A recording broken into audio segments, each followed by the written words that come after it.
Livro de Lucas, capítulo 7, verso 1 a 10.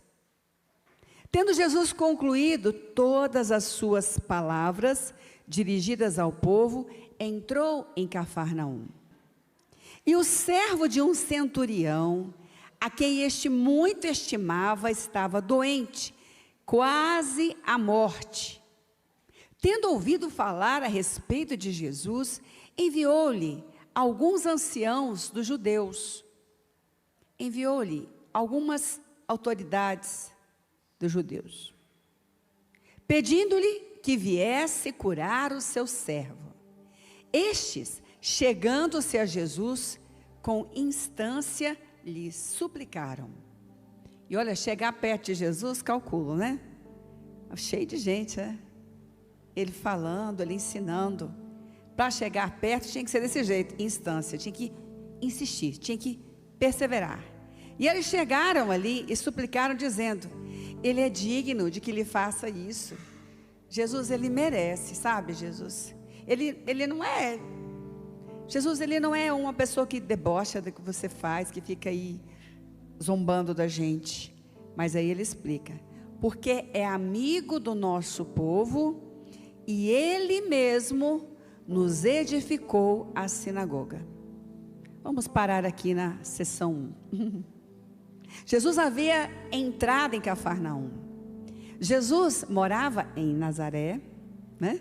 E depois ele mudou para Cafarnaum. E a palavra nos diz ali, ele entrando em Cafarnaum, e você vai ver o ministério de Jesus, os acontecimentos em Cafarnaum foram muitos.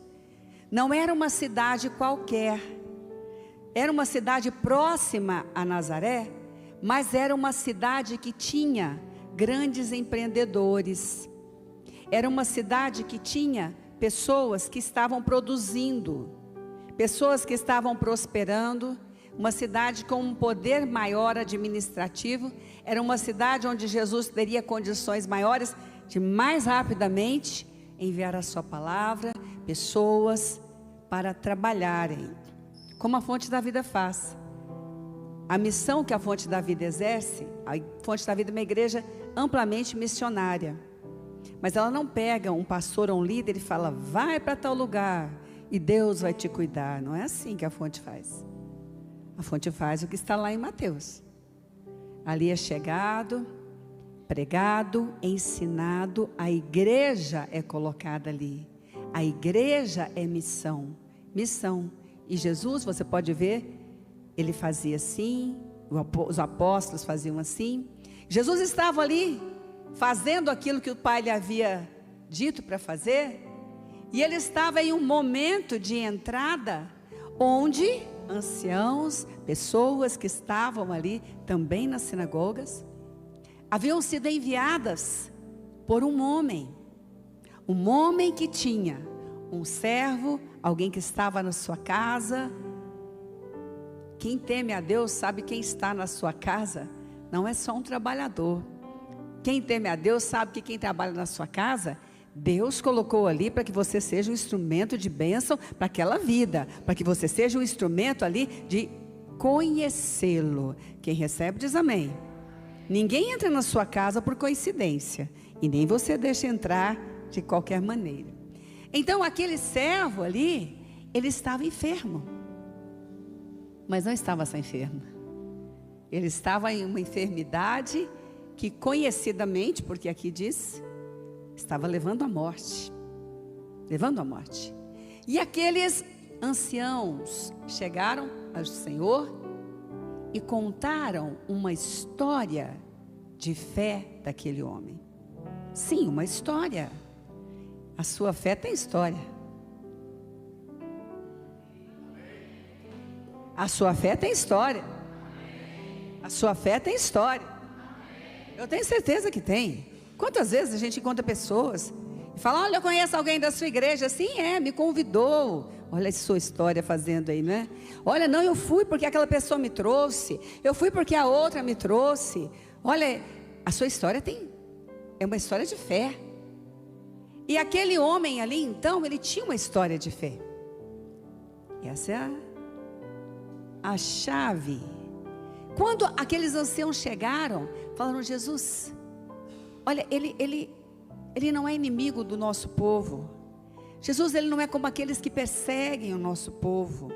Jesus, pelo contrário, Jesus, ele pega aquilo que é dele e constrói lugares, templos, para que nós possamos adorar ao Pai, para que nós possamos servir ao Pai. Jesus, essa é a história de fé desse que está te pedindo agora. E nós temos uma história. Não pense que aquilo que você faz para o Senhor é esquecido. Não pense que aquilo que você fez para o Senhor foi esquecido. Não para que a gente seja... né, gente? Já passamos desse momento, amém? Já passamos, conhecemos o Senhor da glória. Sabemos que o mais importante é estar com Ele, é conhecê-lo, é servi-lo. Mas sabemos que Ele não se esquece. Sabemos que outros veem.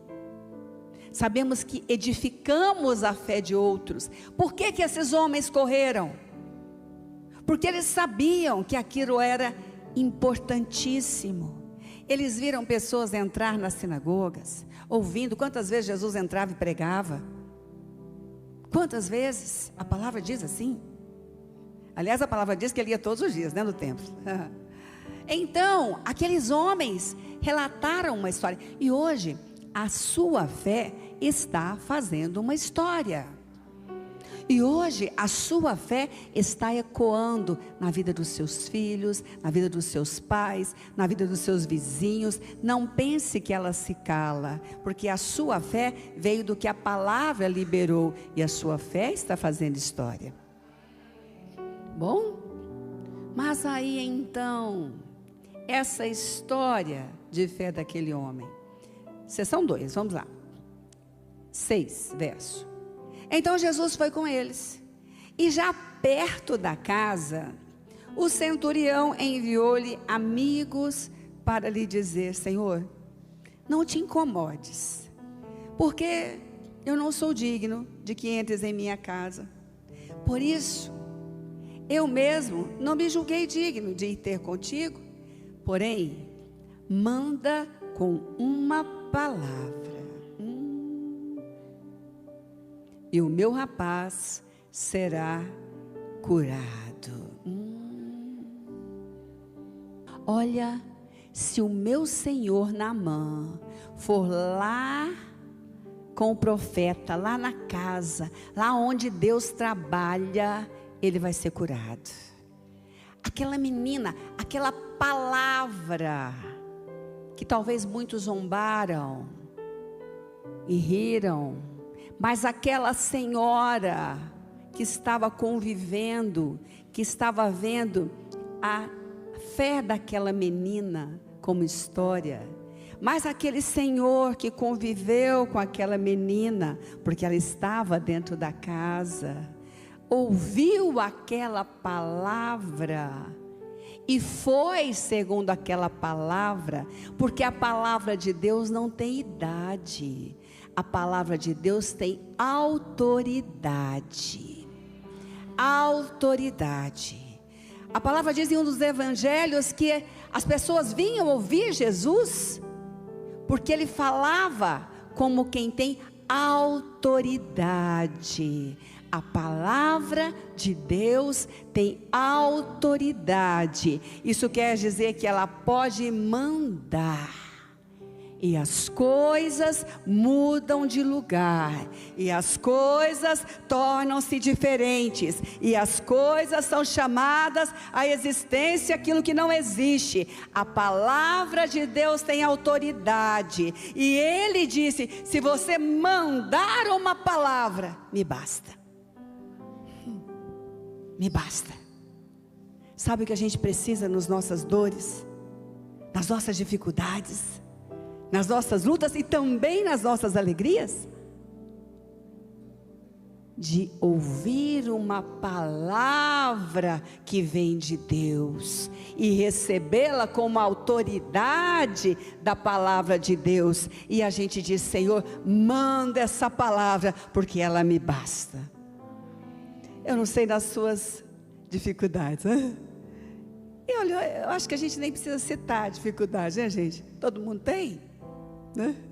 Mas o que a gente faz naquela hora, e eu tenho me esforçado, e como tem sido bom, para que naquela hora, eu me lembre, eu me posicione. Senhor, Tu tens uma palavra para mim nesse momento. Senhor, Tu tens uma palavra para mim nessa circunstância. Senhor, Tu tens algo para fazer neste lugar. Senhor, Tu tens uma promessa para mudar. Senhor, Tu tens algo aqui que vai acontecer, porque aquilo que o Senhor fala, Pai amado, a palavra é viva e eficaz, e a palavra não vai voltar vazia. Nada que o Senhor disser vai deixar de acontecer, porque aquele que recebe a palavra com fé, vê a palavra substancializar na terra.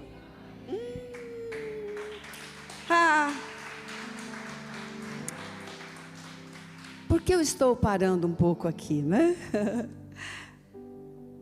Nós não podemos brincar com aquilo que Deus leva a sério. Sabe quantas vezes Deus nos envia palavras, como agora? Todo dia, todo dia, todo dia, o Espírito Santo nos lembra. Ele nos faz lembrar quantas vezes você está diante de um desafio, e aquele versículo vem, e a palavra que o pastor falou vem, e a palavra que o apóstolo falou vem, e a palavra que os bispos falaram vem, e naquela hora você diz, será que é para mim? Com certeza, é de vida, é de poder, é de autoridade, Ele já está agindo. E aqui Ele disse, Senhor, não é porque eu preciso, Senhor, não é pelo que eu fiz, Senhor, não é pelo que eu não fiz, Senhor, não é pelo meu servo que é tão bom, que eu gosto tanto dele, Senhor, não é por aquilo, ó Deus, que eu acho que eu mereço, Senhor, não é por aquilo que eu não acho que eu mereço, Senhor, é porque esta palavra, eu sei, eu sempre estou na sinagoga, eu sei a história, a profecia, Tu és aquele que foi enviado, não tem como não ver, porque quem medita na palavra, percebe quando Deus libera aquilo que está prometido. Eu sei que Tu és aquele que tem toda a autoridade agora. Eu sei. Então manda. Fecha seus olhos, queridos. Talvez você está passando por um problema, um diagnóstico difícil. Você pode pensar, para alguns não é, mas para mim é muito difícil. Talvez você está num tratamento emocional. Talvez você está passando por um momento de relacionamento muito difícil. E você diz, o que eu posso fazer? O que vai acontecer? Pois o Senhor na sua palavra, Ele diz, tudo é possível ao que crê. Tudo é possível ao que crê.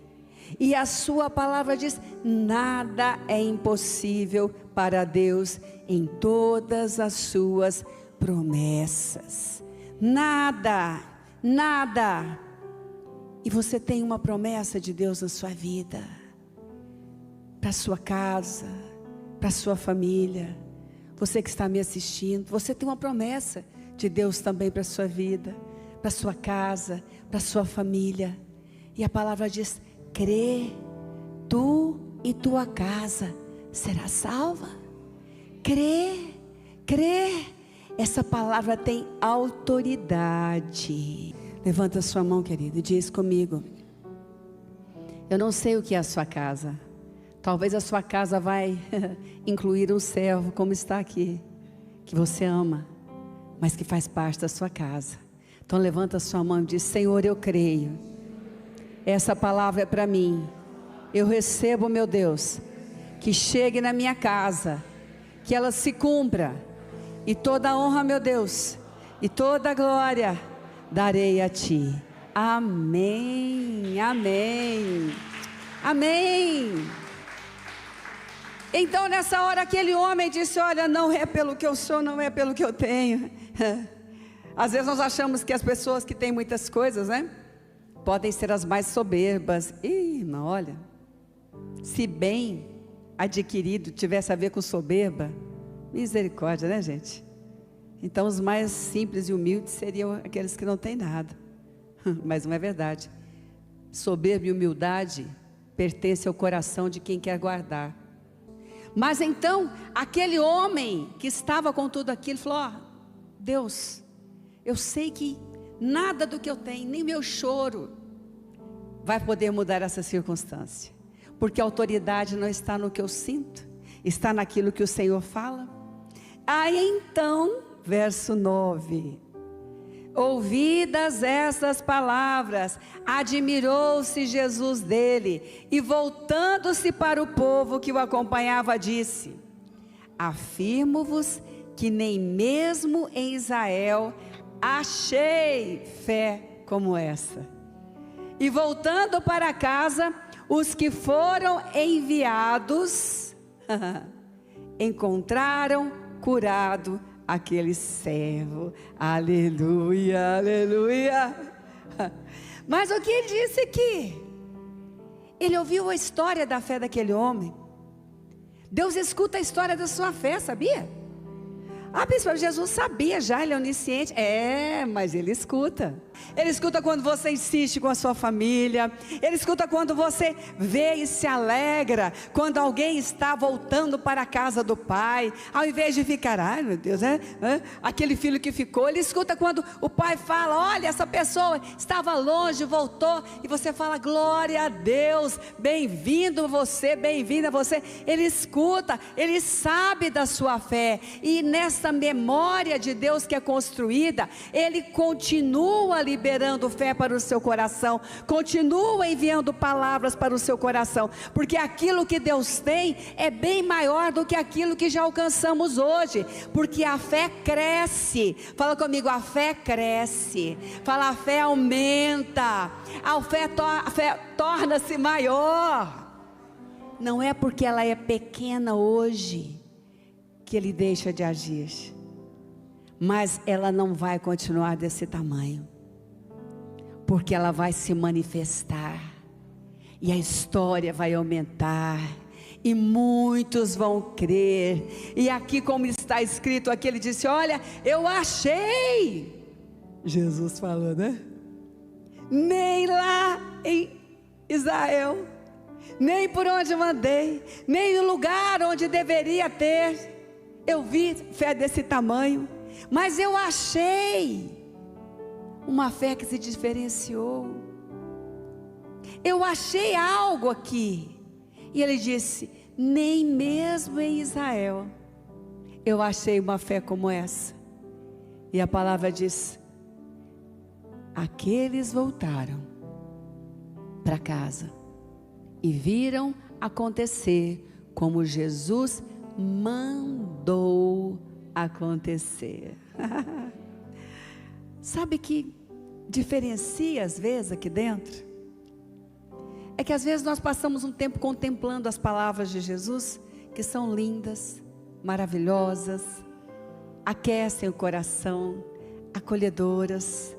Às vezes nós olhamos para as palavras de Jesus e dizemos: mas como é bom ouvir, como é bom ver algumas coisas acontecerem. Às vezes nós olhamos para a palavra de Jesus e dizemos: mas é tão bonita essa religião, que religião bonita.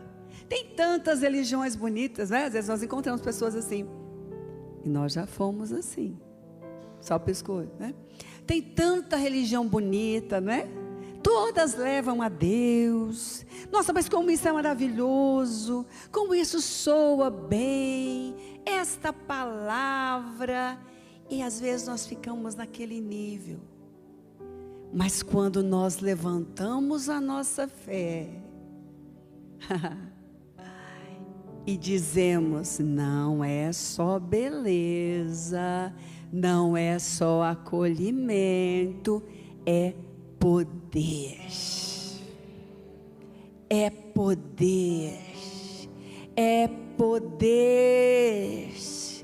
Quando você entra naquela circunstância, olha para o lado, para o outro, fala: Deus, eu vou fechar o olho. Você pode fechar o olho, mas lá na sua fé, você levanta a palavra, diz: 1000 cairão a meu lado, 10.000 à minha direita, mas eu não vou ser atingido. Aí quando você chega naquele lugar, você diz, mas eu não tenho ninguém. Aí você declara, mas o anjo do Senhor acampa-se ao redor daquele que o tema e o livra. Fala, é poder. É poder. Mas quando o seu coração parece que vai ser destruído pela ansiedade, irmãos, não tem quem não tem ansiedade. Você pode até achar que a sua é maior que a do outro, mas não existe um medidor de ansiedade. Quando você enfrentar aquele momento, que diz o livro de Filipenses, né? Quando você enfrentar aquele momento, quando você entrar ali, e você diz, pronto, agora eu não consigo enxergar nem atrás, nem do lado, nem na frente, porque eu estou agitado, agitada. Eu estou tremendamente ansioso, eu estou tremendamente ansiosa. Quando você olhar ali, quando você estiver ali, você vai se lembrar de que a palavra diz, e diz que nós devemos apresentar a Deus aquilo que está nos angustiando, que nós devemos apresentar ao Pai com súplicas, com ações de graças, e lembrar também que lá está escrito que perto está o Senhor. O Senhor não nos deixa num redemoinho de ansiedade e vai fazer outras coisas. Perto está o Senhor. E antes disso ele diz, alegrem-se sempre no Senhor, no Senhor, no Senhor. Eu só tenho alegria no Senhor se eu me alegrar com a palavra do Senhor, se eu me alegrar com a promessa do Senhor, se eu colocar o meu coração disposto diante de uma autoridade da palavra do Senhor. É só assim que eu consigo me alegrar. E a alegria do Senhor é força para atravessar a agitação da ansiedade. Sim, sim. Por que Neemias chamou o povo? Levantou os muros, o povo trabalhou. Foi uma batalha, irmãos. Uma batalha. Era Satanás usando o inimigo, foi uma batalha, mas eles levantaram os muros, e eles foram celebrar aqueles muros, e ele chamou o povo, e ele convocou, e ele disse, vamos celebrar hoje a vitória que temos, vamos alegrar pela vitória que temos hoje. E tinha uns, né? O apóstolo Paulo diz, embora às vezes entristecidos, porque nós temos sim tristezas, ele disse, sempre alegres. E ele chamou ali e disse, vem cá todo mundo, vamos agora fazer uma celebração, né? Vamos fazer uma festa, comer carne, beber algo doce, vamos distribuir para aqueles que não têm preparado para esse momento, aqueles que estão longe disso, vamos fazer. E alguns começaram a ficar, né? Mas ele falou, vocês têm que celebrar, porque a alegria do Senhor é a força de vocês. E a palavra diz que nós podemos nos alegrar na esperança. Esperança de quê? Da palavra, da promessa, de algo que Deus está fazendo e vai fazer, algo maior. Não vimos ainda, não percebemos ainda o que Deus tem preparado para aqueles que o amam, e aqueles que o amam esperam no poder, na autoridade da sua palavra. Olhe, tudo que nós estamos tratando, seja os nossos ajustes físicos que precisamos fazer, os nossos emocionais, precisamos lembrar que o nosso espírito é quem recebe da autoridade que vem de Deus através da palavra. E nessas horas nós temos uma que foi enviada de Deus para nós, de Deus para nós, de Deus para nós, de Deus para nós. A palavra diz que eles voltaram, e quando chegaram, aquele servo já estava curado. Eu acho que se cantasse Se tivesse, tem uma música, né, que a gente canta, uma só palavra que Deus manda, vai fazer a minha vida mudar. Eu acho que se tivesse, aquele homem estava lá chorando, tinha ficado em casa, angustiado, mas declarando, uma só palavra que Deus mandar. Ele ainda não conhecia as palavras que Jesus falava, mas ele já conhecia a promessa de Deus de enviar o seu filho. E ele percebeu que era, e ele diz, fala, como Samuel disse, que o teu servo ouve. Vamos ficar em pé? Em nome de Jesus, que você nessa semana, meu querido e minha querida, possa se apegar àquilo que Deus tem falado com você. Que você nessa semana, meu querido e minha querida, possa declarar a autoridade da palavra na sua vida. Que você nessa semana possa, por onde você andar, lembrar-se que Deus te ama. Fala para o seu irmão, fala, Deus te ama. Fala, Ele não te responde pelo que você é. Fala, Ele não te responde pelo que você fez ou não fez.